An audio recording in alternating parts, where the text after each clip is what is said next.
Hi, Andrew from Sachs, and welcome to video number 8 in our 8 video series on leadership in tough times. This video is about leader behaviours for tough times, and you can see that we've dealt with an extremely wide range of topics about leadership in tough times. We've looked at what is leadership, we've looked at stress and stressors, including the neuroscience of stress and some diagnostics for stress. We've looked at stress sensitivity and resilience, and we've looked at stress and working from home. And the last video was all about stress management techniques for leaders. All of these videos are designed to stand on their own 2 feet, but they also do, of course, tell a coherent story from video number 1 and video number 8. What we'll be doing in this video is to focus on leader behaviours. How should leaders behave during tough times? Here's a piece of research that we undertook going back a few years ago now on leader behaviours and engagement. So we measured leader behaviours as perceived by something like 2,700 people across Australia and New Zealand. And this was part of a study that we undertook with Deakin University, where we measured levels of engagement of those 2,700 people, and we measured a bunch of leader behaviours, and 10 leader behaviours proved to perform well mathematically. This was part of a big study on engagement, in fact one of the biggest studies undertaken in Australia on the topic of engagement. And what we were seeking to do is to see if we could predict people's levels of engagement. Engagement being a positive mental state at work, and it has 3 components: a sort of a vigorous, energetic aspect, a kind of immersion aspect where you get happily engrossed in the work that you're doing and time flies, and the third component is a sense of commitment to what you're doing. And those 3 components represent a contemporary perspective on engagement. Certainly when people have those 3 components of engagement, organisations perform better, but also individuals love to work in those organisations. Now what we discovered is that there were these 10 leader behaviours which proved to be important to create levels of engagement, and 4 of them proved to be particularly important. And so what I wanted to do is to just basically take this science-based result and let you know about which behaviours are most important. Now, some of these behaviours are of course relevant in any context, but I think that the top 4 are more important in tough times. The first is about empowerment. So the single most powerful thing that any leader can do to cause their staff to have higher morale and engagement is to actually empower them. Now, if you've seen the last video, you'll remember the diagram that we showed, which is the relationship between stress and control. And so if people are highly stressed, giving them high levels of control helps them to be able to manage their stress better. What is control? Well, it's empowerment. It's where a leader is acting more as a facilitator than an old-fashioned top-down boss. So if you want to have higher levels of engagement in your staff, the single most powerful thing any leader can do is to empower them more. But in tough times that becomes more important because the stress component is helped by that level of control. The second important component is optimism and positivity. In previous videos I've said that the quality of a corporate culture is really almost entirely the ratio of good things that happen to you and bad things that happen to you. And if 6 times as many good things happen to you as bad things, then chances are you've got a positive corporate culture. The more the better, by the way. Now, if a leader leads with optimism and positivity, they are creating a situation where they are a more natural leader because leadership evolved in order for the organism, for the person, to have a better future. That's what leadership is about. I follow you because you can give me a better future. So optimism is crucial because an optimistic leader helps people to understand that there is a better future, but it also changes the positivity balance. There's more positivity with an optimistic leader than with a pessimistic leader. So people talk about authentic leadership. You can be authentic about a lot of things, but it's best not to be authentic if you're feeling depressed or angry or sad or something like that. It's better to be confident and positive in the presence of the people who you are leading. The third component is about being supportive. And again, if I hark back to the Wang and Hegarty diagram that I showed in the last video, it's all about, yes, stress and control, and high levels of control are important, but Wang and Hegarty also discovered that levels of support are crucial, where a leader is seen as being supportive of staff, helpful, kind, causing people to feel that they belong. Those kinds of things are absolutely crucial in tough times. Now, if times are great and the individuals are resilient, well, maybe the leadership style can be a bit more goal-orientated and robust. And I'm not saying abandon goals if times are tough, but you need to be a little bit more personally supportive in tough times. And the final component is about helping people to learn. Human beings get very enthusiastic when they're learning things. Humans love to learn. If you have the opportunity to acquire new skills, you will like your job far better. So helping people to learn is a really good predictor. Now, how do we do that in tough times? I'm going to suggest some techniques which might help you to pull all of this together as a meaningful whole. This is a thing called a path diagram. And what you have at the bottom here is you have the engagement of those 2,700 people we measured across Australia and New Zealand. And then you have the leader behaviours. And I think the interesting thing to notice is that the path, the correlation between leaders' behaviours and the engagement of the staff who they led, that's a relatively modest path, a relatively small correlation. But look at this path, the path between leader behaviours and colleague behaviours.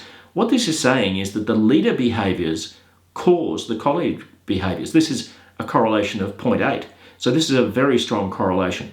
Now, this just shows in a scientific form that the leader behaviours, in effect, cascade into the colleagues. And what you then see is that the colleague behaviours cause the levels of engagement of the staff members. So what the leader is doing is creating the right psychosocial environment for colleagues to be engaged and therefore staff to be engaged. So positive behaviours for leaders causes colleagues to behave positively, and that causes high levels of engagement, which is a positive atmosphere amongst staff. Interesting, isn't it? I mean, we've talked about this forever, the idea that leaders kind of create the psychosocial environment, or there's all those metaphors about how they're orchestra leaders and those sorts of things. But the truth of it is, leaders set the tone for behaviours. That then sets an environment tone in which people can thrive and be highly engaged. I want to talk about 3 leadership options. There is the leadership option of being a boss, the leadership option of being a consultor, and a consultor is somebody who goes and asks people their opinions. Should we do this? Should we do that? Takes all those opinions on board, goes back to his or her office, thinks about what the opinions are, and makes a decision. That's consultative leadership. But facilitative leadership is where the leader, in fact, doesn't come with a solution at all, comes with the plan of putting to these 5 staff members the problem or the opportunity, getting those 5 staff members ideally to split into small groups, say a group of 2 and a group of 3, to think about things. And by the way, in facilitative leadership, the use of small groups is really powerful because it causes the introverts to feel comfortable to be able to speak in those small group environments. Very few introverts or people who just don't like public speaking will feel happy to stand up in front of the entire group or sit up in front of the entire group and voice out their confident opinions. But if you break them into small groups, they will often hear their ideas expressed by a colleague to the large group, because of course, if you've got, say, 20 people and 4 or 5 small groups, there will be people in the group that will be confident to report back to the group. And that makes everybody feel included. Small group activities can be really powerful in this kind of technique. A facilitative leader is going to create the opportunity and then facilitate a process where the staff decides. So good leadership in tough times is not all about, hey Mary, do this, hey John, do this, hey entire team, you must do that. It can be about being a facilitator where a person says to the group, this is the opportunity, this is the challenge, come up with solutions and I will back your solutions. So a really important skill of the facilitative leader is to choose when to do this, when to be the boss, when to be the consultant, and when to be the facilitator. Now, it might surprise you to know that perhaps the best time to be the facilitator is when an issue is really contentious, when an issue is difficult, because that's when a leader can often bring difficulty on themselves by strongly advocating a position, only to discover that multiple people don't agree with that position. If you lead a process where the staff discuss the issue, and then I suggest taking a vote. This is what's known as facilitative democracy as a style of leadership. It can be a very powerful way of dealing with complex issues or sensitive issues, but also it makes people know that you've had given them the opportunity to contribute to a decision which could have been top down. And of course, that's very validating. As well as that, when you lead in this fashion, you will come up with better ideas than any individual can come up with. You get this synergy effect. And not only that, doing this, causing that style of leadership, causes people to learn. You remember the 4th point on the diagram of leader behaviours? People learn when you facilitate them to come up with a solution. And I think that the final benefit of the approach is that what will happen then is that people will rely on you less. Rather than coming to you to solve their problems, they'll come to you with solutions increasingly because they become used to this facilitative approach to leadership. Most leaders in Australia and New Zealand are between Model 1 and Model 2, which means that they're top-down or consulters. If we teach people the skills of being a facilitator, we will markedly improve their capacity to lead during tough times. Model 3, facilitative leadership. It's empowering, so it gives control to staff and causes them to be less stressed because of that. It's challenge, and it requires problem solving and information processing, creates clarity, hence reduces ambiguity. If you lead people through this process, it will be enormously clarifying for them about what their colleagues think. And if it's well recorded, if you capture the outcomes, it can give really useful things like a destination that we're heading towards. If we get this project finished, what does success look like? If we build this new system, what will that look like? If we end up being the best team that we can possibly be, what will that look like? A shared endpoint like that can be a very powerful way of reducing ambiguity and therefore increasing resilience. That will help with conflicting demands, and a good facilitator will be inclusive, so that reduces another hindrance demand, which is about people feeling excluded, and it maximizes engagement, so it increases and improves productivity. If you undertake this kind of a facilitative leadership exercise, then one of the things that you can also do is create what's called a group-generated behaviour protocol. Earlier in this sequence of videos, I said that mission, vision, values tends not to work very well, tends not to improve organisations much. And there's a lot of evidence to that. I mean, I think when you talk to employees about mission, vision, values, you often think, yeah, a feel-good statement. Clearly it doesn't mean very often a great deal to them. Yes, I know that there are some organisations that hold to it passionately, but what's far more powerful is where team by team you create a behaviour protocol. And a behaviour protocol is a statement of behaviours that we as a team consider to be most important. Now, how you do this is you can do it as a facilitative leadership exercise where the leader says, all right, 20 staff, we're going to split you into groups of 5, so there'll be 4 groups of 5. We want you to write down all of the behaviours that you think are really important for us to be successful, and then we're going to stick them on the wall being a physical wall if you're all together physically, or a virtual wall if you're using Zoom or some other technology. And then we get people to vote for the behaviours that they think are most important. Now, typically if you do this exercise, you'll end up with between, let's say, 8 and 12. That's what I've ended up with most times, 8 or 12 behaviours. Those behaviours are far more helpful than a mission, vision, value statement for an organisation. One, because it's close to me. I showed earlier on in this sequence of videos a diagram that shows culture is local.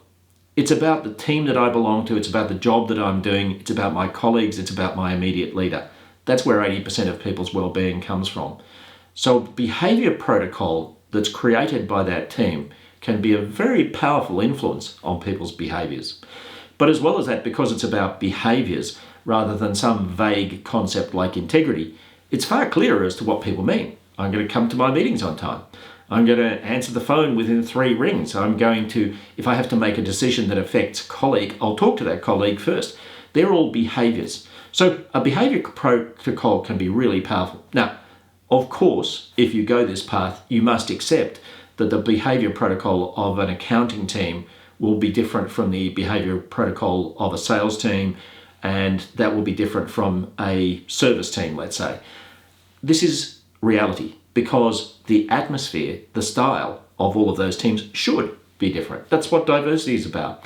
So we have to accept that. Now, that may mean that you don't have some grand overriding value statement, or if you find certain behaviours being consistent across all of the different teams, well, you might adopt these as sort of core behaviours, but that will change things. Now, that's a great way of developing esprit de corps during tough times. What behaviours should we see? It will cause more good behaviours and less bad behaviours, particularly if you keep them alive by reviewing them from time to time, discussing them after meetings to say, did we live out these behaviours, for instance? The leaders can then use these behaviours to reinforce and recognise good behaviours and redirect negative behaviours. And that can be a really successful way of reducing stress because we've all agreed how we should behave during these times. So leadership in tough times, well, the behaviours are all about optimism, positivity, creating a positive balance which outstrips the negative experiences. Tough times outside an organisation don't have anywhere near as much impact on people as tough times within organisations. The policeman out on the beat anywhere in the world who has a really difficult interaction with a member of the public, if that person goes back to the police force and people respond with empathy and concern and help, then the bad experience will be massively diminished. But if they get insensitivity, a deaf ear, intolerance from their colleagues, that will take that situation and make it way worse. Proximal, distal. Proximal matters, distal doesn't matter anywhere near so much. Now, of course, people get traumatized by very significant experiences in their work life that have nothing to do with their colleagues, but positive and supportive colleagues will make a massive difference to the well-being outcomes of that person, and leaders who lead for that are much more successful in both productivity and well-being terms. Lead as a facilitator. Unboss, optimize engagement, make stress more manageable. Be conscious of being present with your staff, especially if they're working remotely. In other words, go out of your way to find more proximal means of communication. That is, for instance, instead of emailing them, phone them. Instead of phoning them, have a Zoom meeting with them so that they can see your non-verbals. Those kinds of things can really help. Lead for resilience. And be conscious of offering support, EAP, well-being exercises such as mindfulness. So I hope this has been helpful to you, these 8 videos on leadership in tough times. If so, look out for the rest of our videos, and also feel free to subscribe and to like the videos.